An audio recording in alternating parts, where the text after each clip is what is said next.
मरकजी वजीर रविशंकर प्रसाद ने चीन पर निशाना साधा, कहा दुश्मन को मिलेगा मुंह तोड़ जवाब।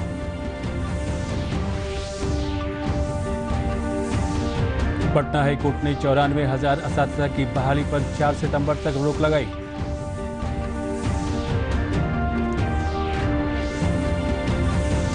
इंतखाबी कमीशन ने कोरोना इन्फेक्शन के बीच इंतखाब कराने के तरीकों पर रियासती इलेक्शन कमीशन से रिपोर्ट मांगी। और रियासत के शिव मंदिरों में इस साल नहीं लगेगा श्रावणी मेला।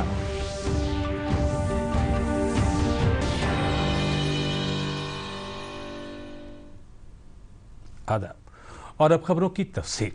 मरकजी वजीर रविशंकर प्रसाद ने कहा कि दुनिया अभी 2 तरह के बहरान का सामना कर रही है, पहला कोरोना और दूसरा चीन। उन्होंने कहा कि दोनों से इस जंग में भारत पीछे नहीं रहने वाला है, चीन को मुंहतोड़ जवाब दिया जाएगा।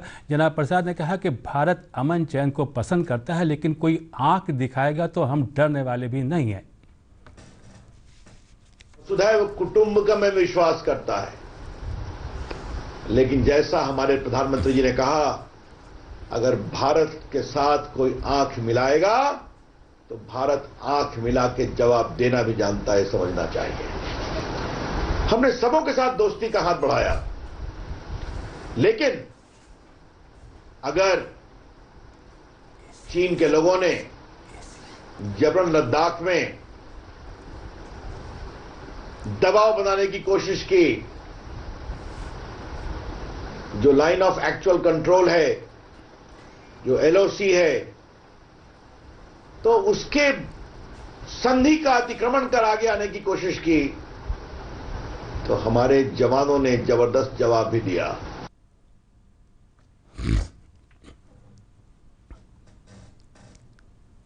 पटना हाईकोर्ट ने 94,000 प्राइमरी टीचरों की बहाली के अमल पर रोक लगाते हुए रियासती हुकूमत से जवाब तलब किया है। कोर्ट ने 4 सितंबर तक इस मामले में जवाबी हलफनामा दायर करके वजाहतनामा देने की हिदायत दी है। दिसंबर 2019 में मरकजी असातिज़ा अहलियत इम्तहान पास 71 उम्मीदवारों की रिट पिटीशन पर समाअत हुई। इन उम्मीदवारों का मुतालबा है कि असातिज़ा बहाली के अमल में दिसंबर 2019 में पास CTET उम्मीदवारों को भी बहाली के अमल में शामिल किया जाए। इस मामले में हाईकोर्ट ने रियासती हुकूमत से पूछा है कि क्या बहाली के मेयार में तब्दीली की जा सकती है। बिहार कानून साज़ असम्बली इंतखाब के पेश नज़र इंतखाबी कमीशन ने रियासती इंतखाबी कमीशन से बिहार की हालात पर रिपोर्ट मांगी है, जिसमें रियासती इंतखाबी कमीशन को एक मकतूब लिखकर पूछा है कि हालात कैसे हैं, कोरोना इन्फेक्शन के चैलेंजेस के बीच किस तरीके से इंतखाब कराए जाएंगे। कमीशन ने बूथों पर सोशल डिस्टेंसिंग से मुताल्लिक मशवरे के साथ रिपोर्ट तलब की है। रियासती रिपोर्ट के अपडेट के बाद ही इंतखाबी कमीशन इस मामले पर फैसला करेगा।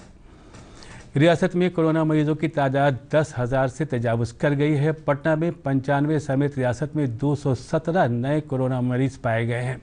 मुतासरीन की तादाद बढ़कर 10,205 हो गई है। सेहत के सेक्रेटरी लोकेश कुमार ने वीडियो कॉन्फ्रेंसिंग के तवज्जुह से बताया कि रियासत में अब तक 7,811 कोरोना मरीज सेहतयाब हुए हैं। इसके साथ ही ठीक होने वालों की शरह 77.52% हो गई है, जो कौमी औसत से 18% ज़्यादा है।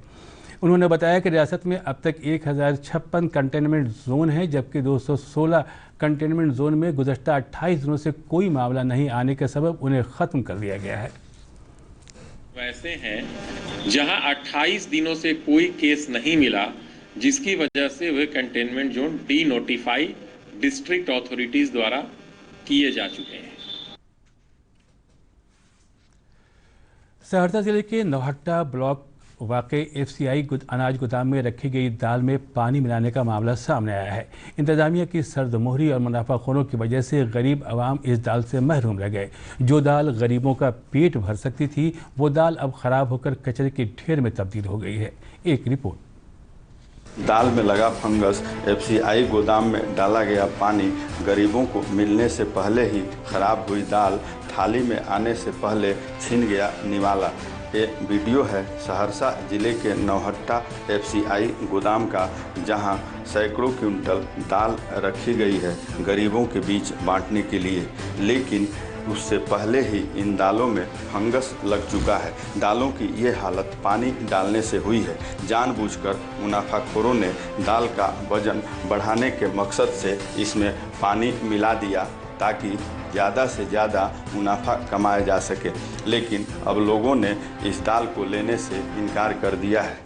दाल भारत सरकार जब हम लोगों को फ्रेश दाल दे रही है तो हम खराब दाल क्यों लेंगे? कोरोना से मरने से पहले लोग दाल खा कर के मर जाएंगे। ये दाल नहीं, तो सड़ा हुआ दाल है तो लेके क्या करेंगे हम? तो आप लोगों का क्या मांग है? मांगे जो फ्रेश दाल आ रही है तो फ्रेश दाल चाहिए ना, तो सड़ा हुआ हम लेके क्या करेंगे? दाल में पानी मिलाने का मामला सामने आने के बाद जिला पदाधिकारी कौशल कुमार ने इस मामले में संज्ञान लेते हुए FIR दर्ज करा दिया है। साथ ही दाल की आपूर्ति करने वाले सप्लायर को 5 साल के लिए ब्लैक लिस्टेड कर दिया गया है। तो यह संदेह में कि दाल खराब है, हम लोग नहीं इसलिए डिस्पैच कर रहे, ये दिखाने के लिए वहाँ के सब ट्रांसपोर्टर के एक व्यक्ति जो है वहाँ पे 6-7 बोरा दाल बचा हुआ तो वहाँ पे पानी डालने का प्रयास किया गया। उसका हम लोग चिन्हित भी किए उस आदमी को, और इसी कारण से उस जो ट्रांसपोर्टर जो नौहट्टा गोडाउन के DSD ट्रांसपोर्टर थे उनको हम लोग उसका अनुबंध रद्द कर दिए हैं। उस पर FIR भी किया गया है, उसको 5 साल के लिए ब्लैक लिस्ट भी कर दिया गया है। प्रधानमंत्री नरेंद्र मोदी ने 30 जून को ऐलान किया था कि 80 करोड़ गरीबों को नवंबर तक मुफ्त में अनाज मिलेगा। त्योहारों का ये समय जरूरतें भी बढ़ाता है, खर्च भी बढ़ाता है। इन सभी बातों को ध्यान में रखते हुए ये फैसला लिया गया है कि प्रधानमंत्री गरीब कल्याण अन्न योजना का विस्तार अब दिवाली और छठ पूजा तक, यानी नवंबर महीने के आखिर तक कर दिया जाएगा। प्रधानमंत्री गरीब कल्याण अन्न योजना के तहत परिवार के हर सदस्य को 5 किलो गेहूं या चावल मुफ्त दिया जाता है। 1 किलो चने की दाल भी मिलती है। लेकिन दालों की आपूर्ति में देरी होने से अप्रैल, मई और जून में गरीबों को दाल नहीं मिल पाई थी। अब जब PM के ऐलान के बाद उम्मीद जगी थी कि उन्हें नवंबर तक चावल गेहूं के साथ 1 किलो दाल भी मिलेगी, लेकिन उससे पहले ही मुनाफाखोरों ने पानी मिलाकर इसे बेस्वाद कर दिया। सहरसा से आनंद झा के साथ दूरदर्शन समाचार, पटना। रियासत के शिव मंदिरों में श्रावणी मेले के इनेकाद पर रोक लगा दी गई है। सभी मंदिर 4 अगस्त तक बंद रहेंगे। अकीदतमंदों से अपने अपने घरों में रहकर श्रावणी पूजा करने की दरख्वास्त की गई है। रियासत की हुकूमत ने 20 जून को श्रावणी मेले के मुताबिक कुछ शर्तों के साथ जलाभिषेक के लिए शिव मंदिर में पूजा अर्चना करने की इजाज़त दी थी। अब उसमें तरमीम की गई है। बिहार धार्मिक न्यास परिषद ने फैसला किया है कि कोरोना वबा के ज़्यादा फैलने के पेश नज़र श्रावणी मेले पर रोक लगाई गई है। मेले में अकीदतमंदों की भीड़ होती है, जिससे इन्फेक्शन फैलने का अंदेशा है। इसी के मद्देनज़र शिव मंदिरों में जहां भी श्रावणी मेला, जलाभिषेक या कांवड़ यात्रा का इनेकाद होता है, वहां पर 4 अगस्त तक पूजा करने पर रोक लगा दी गई है। दरभंगा के हेड पोस्ट ऑफिस में यौम डिजिटल के मौके पर अवामी डाक खिदमत कैंप और सार्फिन खिदमत सेंटर का इफ्तिताह किया गया। इस मौके पर शुमारी जोन मुजफ्फरपुर के डाक सुपरिटेंडेंट अशोक कुमार ने कहा कि डिजिटल इंडिया हुकूमत हिंद के जरिए शुरू की गई है। इसके जरिए हुकूमत लोगों को डिजिटल से बाख्तियार बनाना चाहती है। उन्होंने कहा कि इंडिया पोस्ट पेमेंट बैंक के आ जाने के बाद महकमा डाक सबसे बड़ा डिजिटल इदारा बन गया है।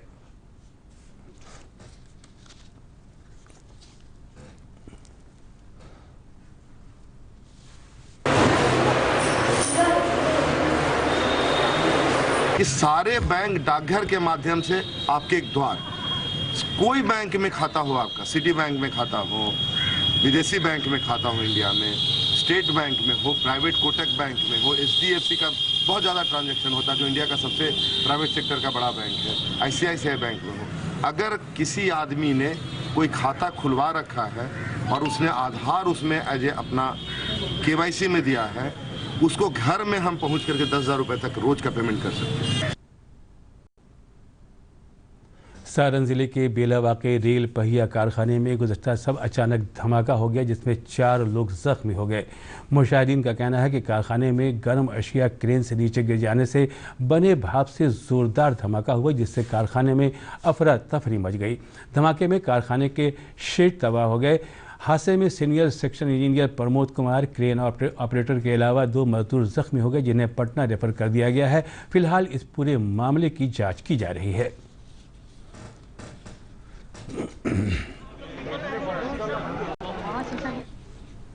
पटना जिले के बाढ़ सब डिवीजन की माशी तौर पर कमज़ोर खवातीन के दरमियान बिहार के ज़राअत के वजीर डॉक्टर प्रेम कुमार ने 1000 रेडियो मुफ्त तकसीम किया। रेडियो से खवातीन कम्युनिटी रेडियो स्टेशन से नश्र हो रहे प्रोग्राम को सुनकर उससे इस्तिफादा करेंगी।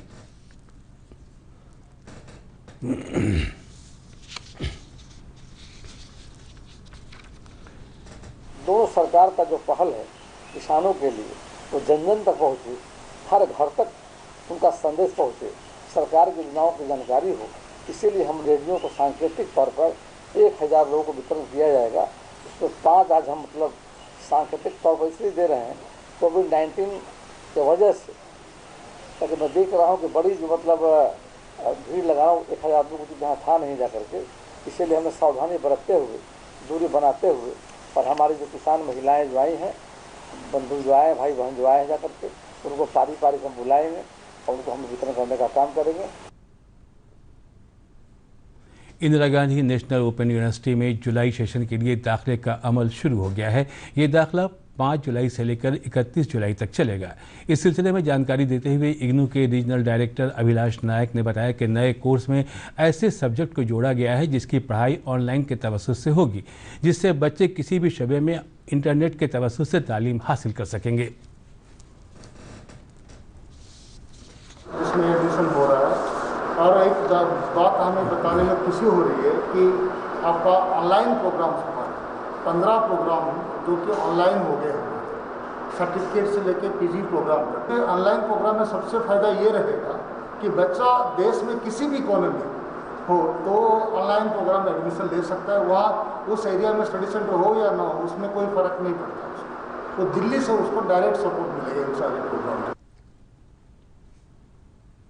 और चलते चलते खास खबरें एक बार फिर।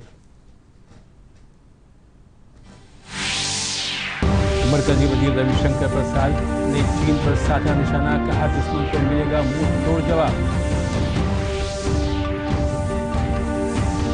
पटना हाईकोर्ट ने 94,000 असातिज़ा की बहाली पर 4 सितंबर तक रोक लगाई।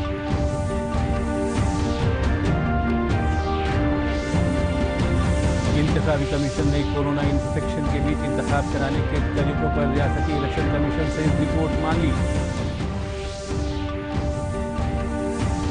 और रियासत के शिव मंदिरों में इस साल नहीं लगेगा शराबनी मेला।